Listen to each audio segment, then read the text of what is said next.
కూటమి ప్రభుత్వం ఏర్పడి 2 సంవత్సరాల సందర్భంగా క్షేత్రస్థాయిలో జరుగుతున్నటువంటి పనులను రివ్యూ చేసుకోవడంతో పాటు 2 సంవత్సరాల్లో ప్రజలకు అందించినటువంటి అనేక సంక్షేమ అభివృద్ధి కార్యక్రమాలని వివరించడం కోసం ఈరోజు ప్రోగ్రాం ఏర్పాటు చేసుకోవడం జరిగింది. నంద్యాలలో మొత్తం దాదాపు ప్రధానమైనటువంటి శాఖలన్నింటినీ కూడా రివ్యూ చేయడం జరిగింది.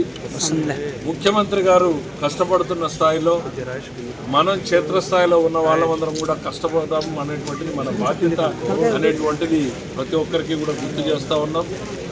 ఇప్పటికీ చాలా శాఖల్లో ఇంకా కొంత ఇంప్రూవ్మెంట్ స్కోప్ ఉంది. కొన్ని శాఖలు పర్ఫార్మెన్స్ తగ్గినటువంటి శాఖలు ఉన్నాయి. అవన్నింటినీ కూడా ఇవాళ పిన్ పాయింట్ చేసి చూపించడం జరిగింది. Every day we have to improve, every month we have to improve అనేటువంటిది అధికారులందరికీ కూడా ఒక డైరెక్షన్ ఇవ్వడం జరిగింది.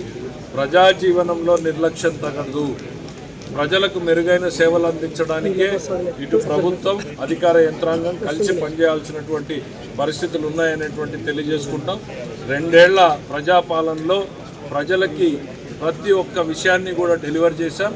వాళ్ళు ఊహించిన దానికన్నా కూడా ఎస్పెషల్లీ యువకులు ఏదైతే ఎక్స్పెక్ట్ చేస్తూ ఉన్నారో వాళ్ళకు ఉద్యోగ ఉపాధి అవకాశాలను కల్పించడానికి ఈ రాష్ట్రం ఇప్పటికే ఒక పెట్టుబడుల డెస్టినీగా మారింది.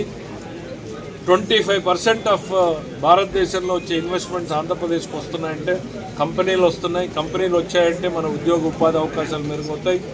మళ్ళీ ఈ కూటమి రావాల్సినటువంటి అవసరం ఉంది. ప్రభుత్వ పనితీరు మళ్ళీ కంటిన్యూ అయితేనే ఈ స్పీడ్ అనేది కంటిన్యూ అవుతుంది. ఏమాత్రం మనకి నిర్లక్ష్యం జరిగితే, పొరపాటు జరిగితే ఈ ప్రోగ్రెస్ మొత్తం పోతుంది. గొడ్డలి పార్టీ నెవర్ అగైన్, కూటమి అగైన్ అండ్ అగైన్ అనేటువంటిది అందుకే చెప్తా ఉన్నాం. ఎందుకు అనంటే ప్రజల సంక్షేమం అభివృద్ధి కోసం పనిచేసేటువంటి డబుల్ ఇంజన్ సర్కార్ మళ్ళీ రావాల్సిన అవసరం ఉంది. ఫాలో చేయొచ్చు కదండి ప్లీజ్. అందరికీ నమస్కారం. మీరు వీడియో చూస్తున్నారు కానీ సబ్స్క్రైబ్ చేసుకోవడం లేదు. దయచేసి సబ్స్క్రైబ్ చేసుకోండి, మాకు సపోర్ట్ చేయండి.